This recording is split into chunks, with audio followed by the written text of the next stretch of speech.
Hi, and welcome back to Friend Saga. Today, a man discovers that the people we trust most can become the greatest danger to the ones we love. Here's what happened. The tapping came from inside the storm cellar. I was standing in my brother's backyard at 6:14 on a Saturday evening in March, and I almost didn't hear it.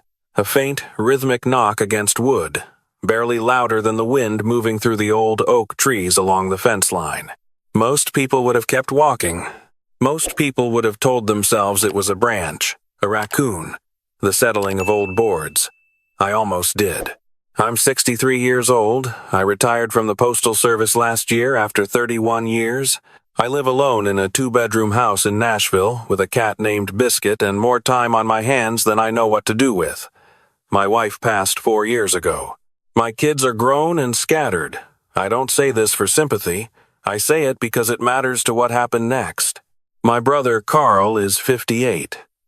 5 years younger than me, always the healthier one. The one who ate right and exercised and made the rest of us feel guilty about our second helpings. He lives outside Clarksville, Tennessee, on a piece of land our grandfather left us. He got the land. I got a pocket watch and an old truck that didn't run. I never minded. In October, Carl slipped on the back porch steps and broke his hip. The surgery went fine. The recovery did not. By January, he was still in a wheelchair, still struggling with the pain medication, still not himself. I called twice a week. He sounded tired every time. He sounded like someone had dimmed a light inside him. His wife, Patricia, handled everything. She'd married my brother 5 years ago, after his first wife, Angela, passed from breast cancer.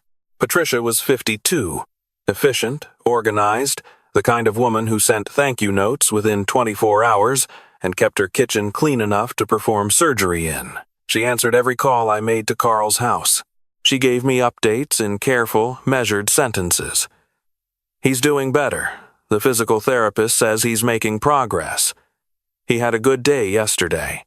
I hadn't been to the house since November. 4 months. I told myself it was the drive. 4 hours on I-24 each way. I told myself Carl would tell me if things were bad.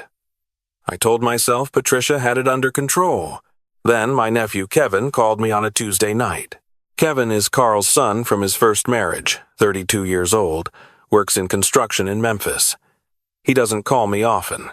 When his number appeared on my phone at 9 in the evening, I knew something was wrong. "Uncle Roy," he said, "something's off with Dad. I visited last weekend. He looks bad, like really bad." And Patricia wouldn't let me see him alone, not even for 5 minutes. Every time I tried to talk to him, she was right there. What did Carl say? That's the thing. He barely said anything. Just kept looking at Patricia when I asked him questions, like he was waiting for permission. I left Nashville at 5 the next Friday morning. The drive down was quiet. I-24 west, then Highway 41 and north into Montgomery County. The land opens up out there, tobacco fields and cedar breaks and farmhouses set back from the road behind long gravel driveways. Our grandfather had bought 40 acres here in 1961.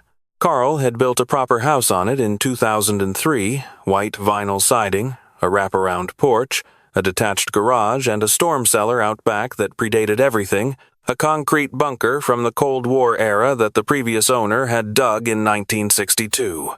I pulled into the driveway at 9:15. Patricia's car was there. Carl's truck, which he hadn't driven since October, sat beside it under a tarp. The porch was swept, the flower beds were mulched, everything looked perfectly fine. Patricia opened the front door before I reached the steps. "Roy," she smiled. "We weren't expecting you until noon." "Made good time," I said. "How's Carl?" "Having a good morning. He'll be so glad to see you." She stepped back to let me in. The house smelled like bleach and cinnamon, a combination that struck me as strange. The living room was immaculate, too immaculate. I've been in clean houses my whole life, but something about this felt like a stage set, like someone had arranged the furniture to look normal. Carl was in the back bedroom, sitting up in bed with a breakfast tray he'd barely touched. He looked like he'd aged 10 years. His face was gray, and his eyes were slow to find me when I walked in. But when they did, something moved across them. Relief, maybe. Or something closer to desperation. "Hey, brother," I said. "Roy." His voice was thin. "You came." "Of course I came. You think I was going to let you have all this excitement without me?" He tried to smile. It didn't quite make it. Patricia stood in the doorway the entire time. When I asked if I could have a few minutes alone with my brother, she said she needed to stay in case he needed anything. I looked at Carl. He looked at his hands. I let it go. My nephew Kevin had sent his daughter Sophie to stay with Carl for her spring break from school. Sophie is 8 years old, and she is the kind of child who reminds you that people come into the world with their own lights already switched on. Curious, funny, loud in the right moments, quieter than you expect in others. She'd always called me Uncle Roy, even though technically I was her great-uncle, because the full title was too much work. I found her in the backyard that afternoon, sitting by herself at the picnic table, drawing in a notebook. She didn't run to me the way she usually did. She looked up, checked something over her shoulder toward the house, and then walked over carefully, like she was measuring the distance. "Hey, Sophie Bug," I said. She hugged me without saying anything. Held on longer than usual. I looked at her face when she stepped back. There were circles under her eyes that shouldn't be on a child that age. Her hair was unbrushed. She was wearing the same clothes she'd apparently been wearing since Thursday, according to a detail Kevin had mentioned on the phone.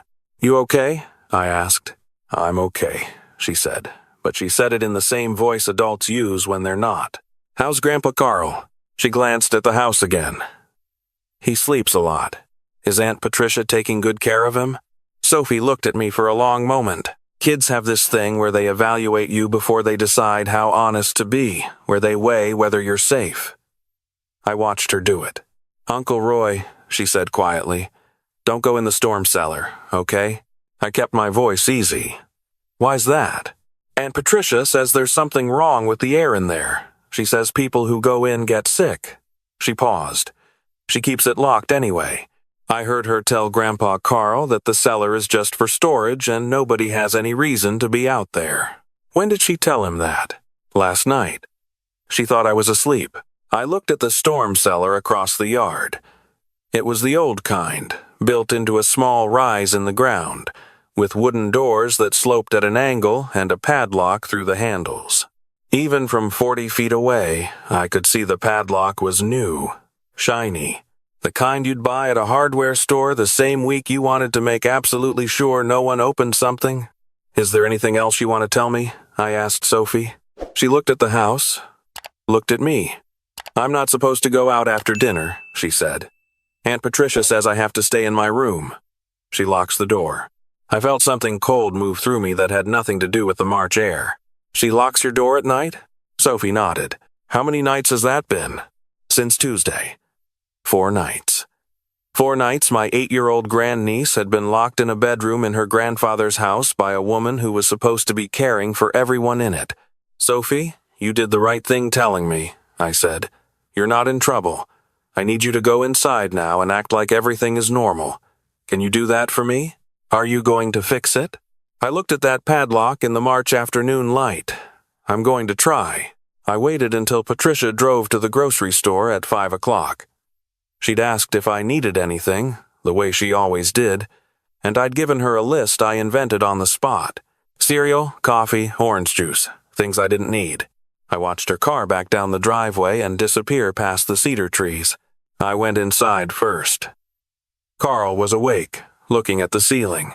"Talk to me," I said, and I closed the bedroom door. It came out of him slowly, like something that had been compressed for a long time. Patricia had begun controlling his medication in November, adjusting his doses in ways the doctor hadn't prescribed. She'd told him the pharmacy sometimes sent the wrong amounts, and she was just correcting for it. He'd believed her because he was in pain, and he was tired, and she'd always seemed so competent. By January, he was sleeping 14 hours a day and couldn't remember full conversations. Kevin's visit had scared him, but Patricia had been there for every word, and he hadn't known how to say anything.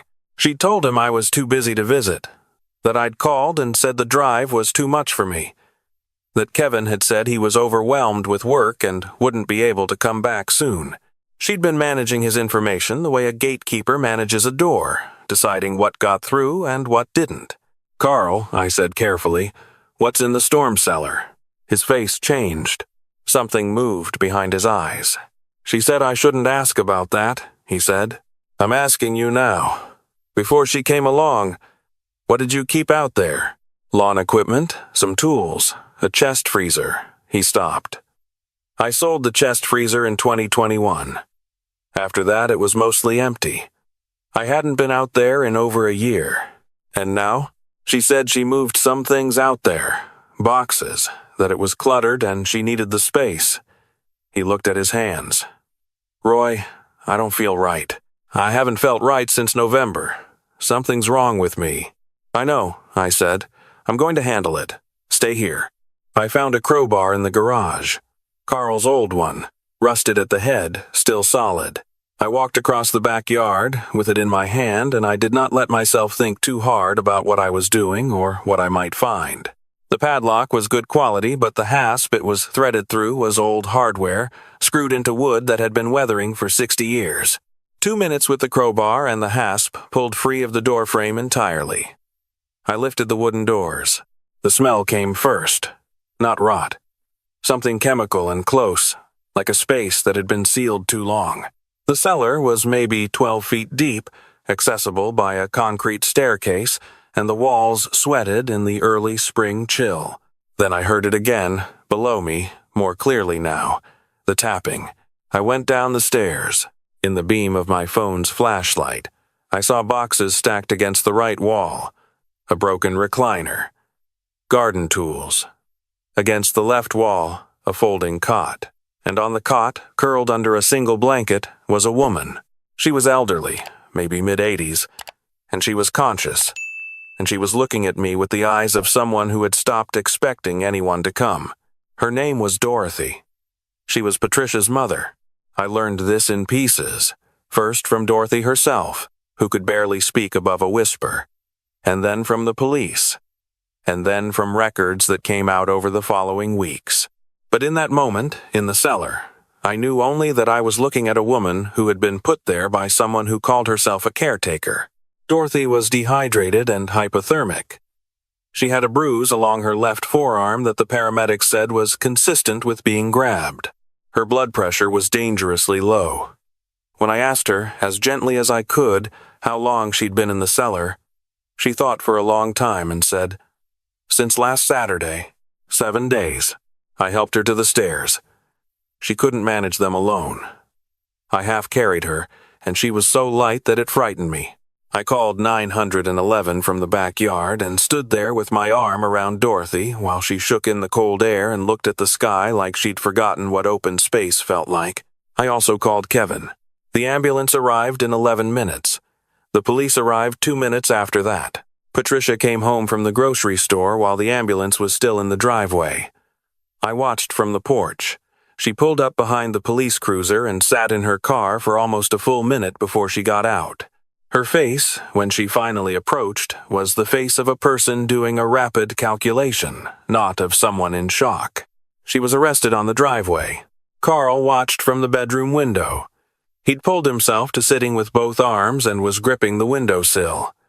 I went to him when it was over, and he looked at me and said, "I didn't know, Roy. I swear to God I didn't know she had put her mother down there." "I know you didn't," I said. "I know." At the hospital, while the doctors were working on Dorothy, a detective named Gaines sat with me in a waiting room that smelled like old coffee and asked me questions I answered as fully as I could. He was thorough. He was also clearly unsettled, and I'd been doing this long enough, watching people, reading their faces, 31 years of delivering mail to strangers and learning who they were, and I could tell he was unsettled not because of what I'd told him, but because of something else. "There's more, isn't there?" I said. He looked at me, then he said, "When you said she had boxes in the cellar, we found boxes, but we also found a trunk, locked, against the far wall, behind the garden tools. You didn't notice it?" I'd had all my attention on Dorothy. I hadn't seen a trunk. He was quiet for a moment. "Mr. Roy, we're going to need to tell you something, but I want to ask you first. You said your brother married Patricia around 2019. Do you know anything about her life before that? A previous marriage? A husband? I didn't know much. Carl had told me she was a widow. Her first husband had died, Carl said. He'd gotten the impression it was an illness, though Patricia didn't discuss it. Detective Gaines was quiet again. Her first husband's name was Gerald Mays. He was 51 years old when he was reported missing in August 2009. Patricia reported it, said he'd left her, walked out after an argument. There was an investigation. No evidence of foul play was found and no body was ever recovered. Case went cold. 15 years ago. The trunk, I said. We're having it open now, Gaines said. I wanted to prepare you. Gerald Mays had been in that trunk for 15 years. The medical examiner's preliminary finding was blunt force trauma to the back of the skull.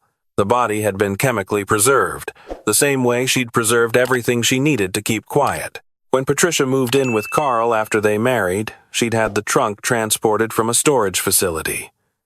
She told Carl it contained furniture from her previous home, things she wasn't ready to part with. Dorothy, Patricia's own mother, had known. That was what came out in the weeks after the arrest, piece by piece, as investigators worked through phone records and the testimony Dorothy gave from her hospital bed. Dorothy had known, or had suspected, since 2010. She'd found a receipt for the chemical compound used in the preservation. She'd confronted Patricia. Patricia had told her she was wrong, that she was getting old, that her mind was slipping. For 15 years, Dorothy had lived with that silence, too frightened to act, too complicit by inaction to know how to break free.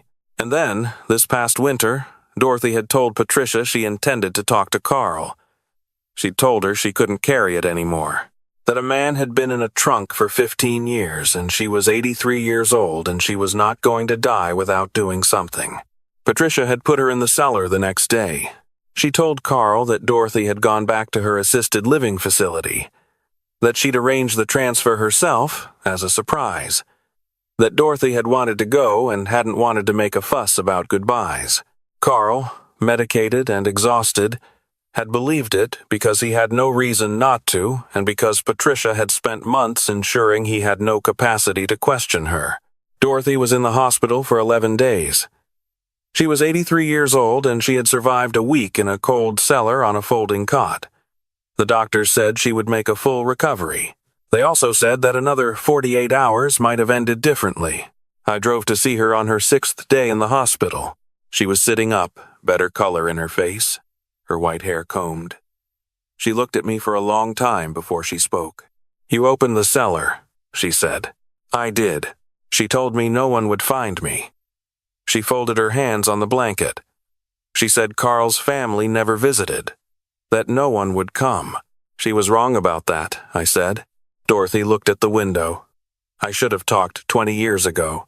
I kept telling myself it wasn't certain, that I might be wrong, that it would destroy Patricia's life if I was wrong. She turned back to me. And in the meantime, there was a man in a trunk, and I just kept quiet and tried not to think about it. "You were scared," I said. "I was a coward," she said. There's a difference. I didn't argue with her. I didn't think it was my place. But I sat with her for 2 hours that afternoon, and I thought about all the people who saw something and talked themselves out of it. The neighbor who heard screaming and assumed it was the television. The teacher who noticed the bruise and decided it wasn't their business. The family member who felt something wrong in a house and told themselves they were being dramatic. I'd almost been one of those people.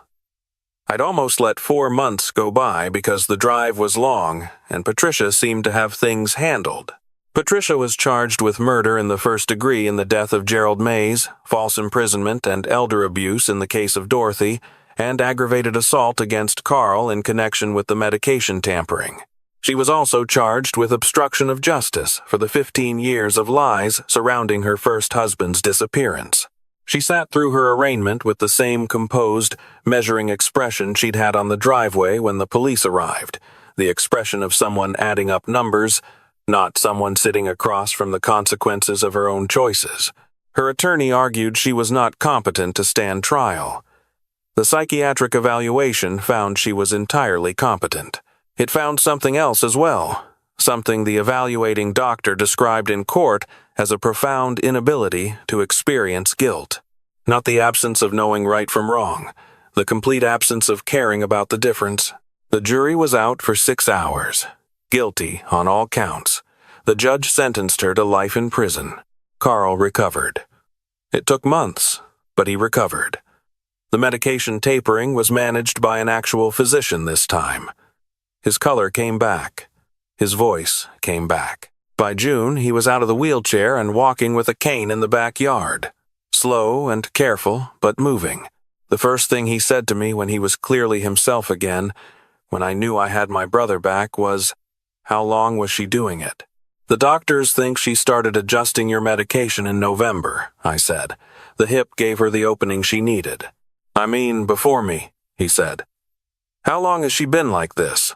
I told him what the investigation had found. He sat with it for a long time. Then he said, quietly, "I brought her into my house, Roy. I let her be around Kevin. Around Sophie. You didn't know. That's not enough." "No," I said. "It isn't. But it's all you have, so it's what you work with." He nodded slowly.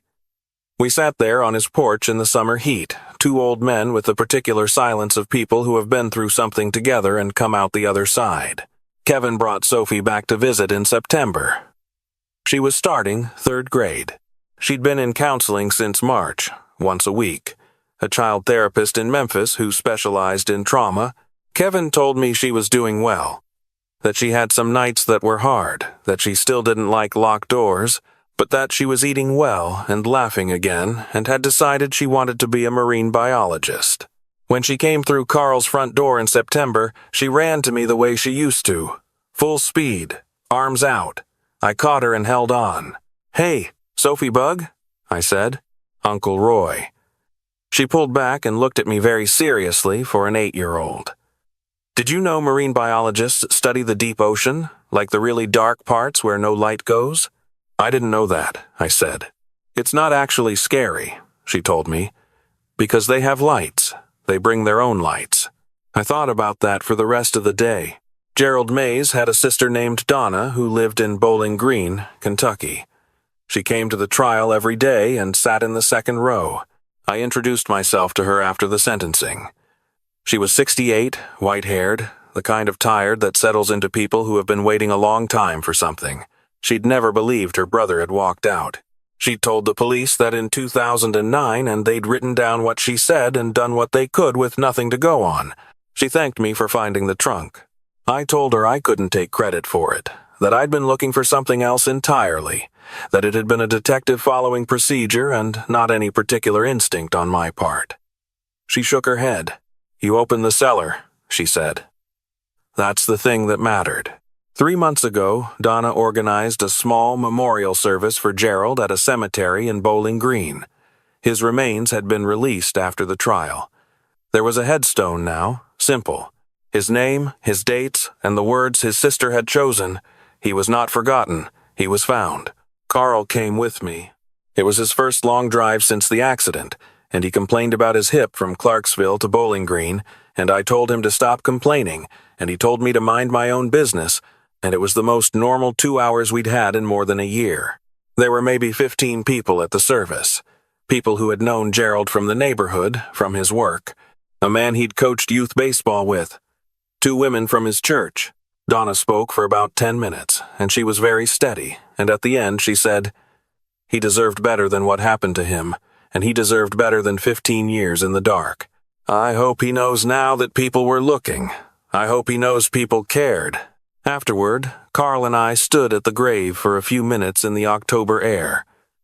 He put his hand on the headstone the way you do when you don't have words. "On the drive home," he said, "do you think she ever felt anything? About any of it?" "I don't think she's built for it," I said. He was quiet. "How does someone get that way?" "I don't know," I said. "I don't think it matters, for our purposes." "What are our purposes?" I thought about Sophie telling me that the dark, deep ocean wasn't scary because marine biologists bring their own lights. I thought about Dorothy on the cellar staircase, blinking at the March sky like she'd forgotten it existed. I thought about the tapping I'd almost walked past. Showing up, I said. That's our purpose. Showing up when it matters. I want to tell you something before I finish. I'm 63 years old. I retired from a job where I showed up 5 days a week to the same neighborhoods for 3 decades. I knew which houses had dogs. I knew which families had lost someone by the wreath on the door. I knew which elderly residents I hadn't seen in a few days, and I left notes when I was concerned. I thought that was just the job. I thought that was the routine of it. I understand now that it was something more than that. It was paying attention to the people around you. It was noticing when something was wrong. It was believing the quiet signals, the locked doors, the changes in someone's voice, the way a child checks over her shoulder before she talks to you. None of what I found in my brother's backyard required special training or particular courage. It required that I showed up when I'd been told I wasn't needed. It required that I listened to an 8-year-old who pulled on my sleeve in the yard. It required that I took a crowbar to a padlock instead of walking back inside and telling myself it wasn't my business. Carl is walking without the cane now. Sophie is learning to identify Atlantic deep-sea species by name. Dorothy is back in her assisted living facility, and Kevin visits her twice a month. Gerald Mays has a headstone in Bowling Green with his name on it. None of this would have happened if I had waited until noon. None of this would have happened if I had told Kevin he was probably overreacting. None of this would have happened if I had decided that the locked cellar was a family matter I had no right to involve myself in. There are people in your life right now who need you to show up. Not with any particular skill or heroism, just your presence, just your attention, just the willingness to hear what someone is trying to tell you when they're afraid to say it directly. Sophie told me plainly not to open the cellar. What she was actually saying, underneath that warning, was that something was very wrong and she needed a grown-up to see it. I heard her. I want you to hear the people in your life the same way. Thanks for being here. If this story stayed with you, share it with someone who needs to hear it. Take care of yourselves and take care of each other. I'll see you next time.